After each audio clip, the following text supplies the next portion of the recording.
All right, diving right in today, we're going to be looking at something every manager, really anyone leading a team, needs to understand deeply. Safe management in the workplace. We got some really insightful materials here, stuff to get us thinking about what it really means to create a safe, healthy work environment. What's actually expected of you. And the stakes are high, really high. I mean, if a serious accident were to happen, think about it. Beyond the immediate impact, the injuries, the It's suffering. devastating, absolutely devastating. Exactly. And the ripple effects. It doesn't stop. It touches everyone. The person's family, their whole life changes. And from the business side, it's a nightmare. Yeah, and not just ethically. You're looking at legal issues, financial headaches. It's a minefield. You said it. Prosecution, fines, in some cases even imprisonment. It's serious stuff. It is. And that's just the tip of the iceberg. Think about finding new staff, training them, the time it takes to investigate the accident, not to mention your insurance premiums skyrocketing. Your reputation, too, that takes a major hit. Employees, clients, suppliers, they all see it. A serious safety lapse. It sends a message, and it's not a good one. Like that case with the metal workshop, remember? Worker using a drill, no guard, ends up with a severely injured arm. Oh, right. Managers facing legal action, the whole thing ends up costing the business over £45,000. And that's not even considering the impact on their operations, the day-to-day chaos. Completely derailed. It Yeah. really highlights why safety needs to be top of mind. First and foremost, you have a moral obligation to protect your people.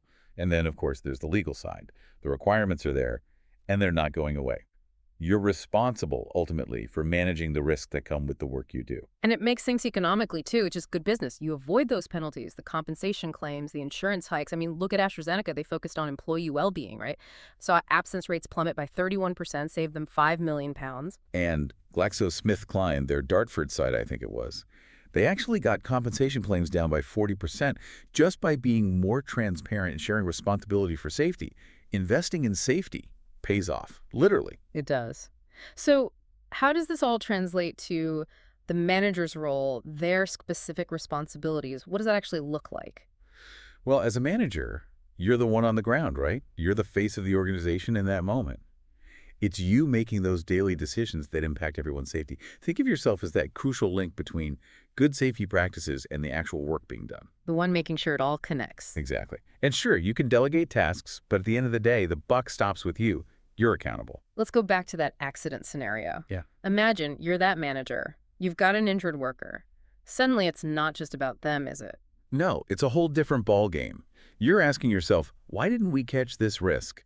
What went wrong? You're dealing with the staffing fallout, figuring out who covers the work. You're leading the investigation, trying to make sure it never happens again. Then there's all the stakeholders, clients, legal teams, insurance. Keeping everyone informed. Exactly. And through it all, you've got to support your injured worker, their family, be there for them.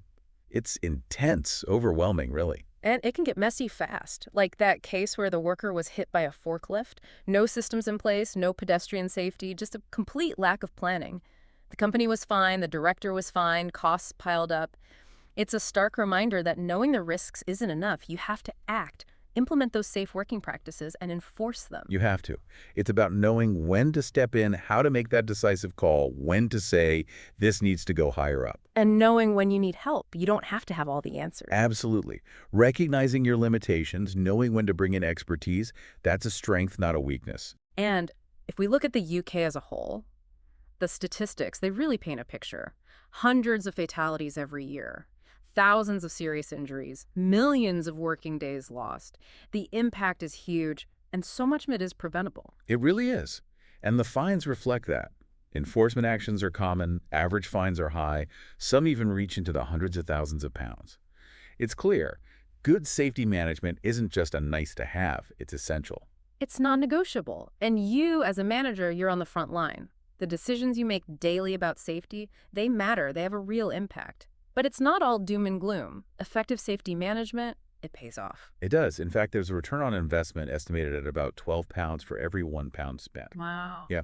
You see fewer compensation claims, fewer lost work days, fewer legal issues. It all adds up. Makes sense. And legally, employers have to have liability insurance, usually at least £5 million. But that's not a get-out-of-jail-free card, Insurance doesn't cover everything, especially not criminal offenses.